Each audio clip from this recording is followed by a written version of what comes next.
A mother in the United Kingdom is in disbelief after the UK's High Court ruled that life support treatment for her 5-year-old daughter, Pippa Knight, has to be removed. The young girl began suffering seizures in December 2016. Doctors diagnosed her condition as a rare form of brain damage marked by multiple bilateral lesions.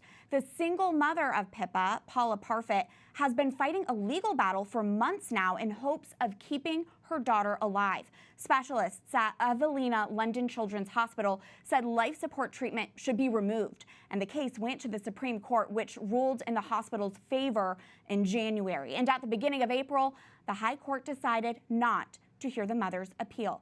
Pippa Knight's case is drawing comparisons to previous high-profile UK cases like Charlie Gard and Alfie Evans, when ventilation was withdrawn from those children against their parents' wishes.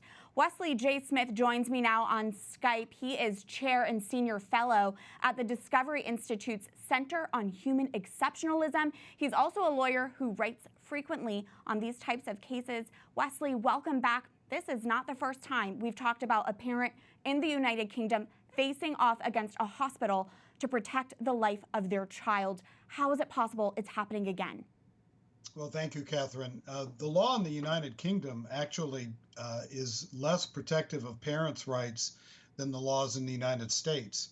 So in the United Kingdom, what is apparently permitted is that if a hospital believes that it is in the best interest for a child to die, the court will then determine the best interest of that child rather than the parents.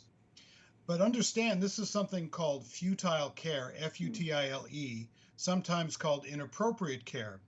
And basically what is being done here is, rather than making a medical determination, the court in the United Kingdom is allowing the doctors and the courts to make a value judgment about whether Pippa's life is worth living, when that actually, in my opinion, should be the role of the parents, because the parents are the ones who know Pippa, who love Pippa, and certainly are looking for her best interests. And if they believe that treatment should continue, since it's not a medical issue but a value judgment, it seems to me that that should be their choice. As of recording time, young Pippa Knight is still alive.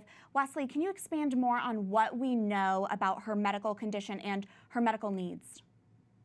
Well, apparently the diagnosis is that she is unconscious.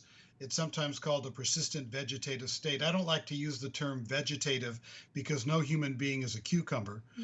But apparently the diagnosis is that she's unconscious. And because she's unconscious, the court is saying, well, then there's no point in keeping her alive. But that is basically saying that life itself has no intrinsic value. And I think that's a very dangerous road to go down. You say there are parallels with this case and a case in Texas involving Tinsley Lewis. What are the similarities, and what should we know about Tinsley's situation?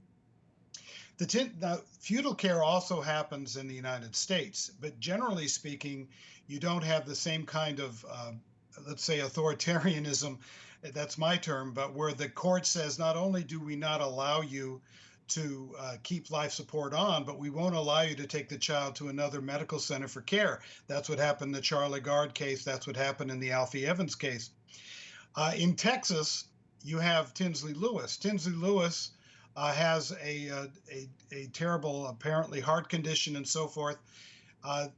They in Texas have a law that says that if a doctor wants to refuse wanted, and I want to emphasize this, wanted life-extending treatment, that the doctor can, and the parents disagree, or the patient surrogates disagree, or the patient disagrees, the doctor can take the case to a bioethics committee at the hospital. And if the hospital rules that the treatment is to stop, that patient only has 10 days within which to find another hospital. And that's a terribly onerous situation for families to be in. And the Tinsley Lewis case, though, added an extra element that's kind of close to Charlie Gard, because the parents found a doctor willing to take the care of Tinsley Lewis, but she would need a surgery, a tracheotomy, in order to be able to be moved, and the hospital refused that as well. Right now, in the Tinsley Lewis case, There's an injunction against removing life support. She's been in this situation, this fetal care situation, about 18 months. The doctor said she would only survive for weeks. They were obviously mistaken.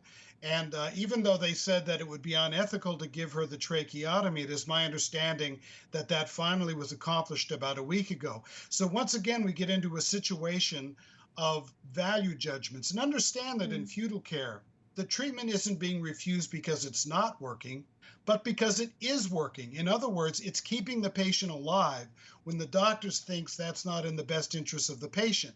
But who should decide that kind of value judgment? Should it be the patient or the patient's family or surrogate, or strangers like doctors and hospital ethics committees? And I say it should be the patient, patient's family, patient surrogate. And hopefully that Texas law will be changed soon. There is an attempt right now in the legislature to do just that. Well, let's keep both Pippa and Tinsley in our prayers. Thank you for speaking out on this. Wesley J. Smith with the Discovery Institute, thank you. Thank you, Catherine.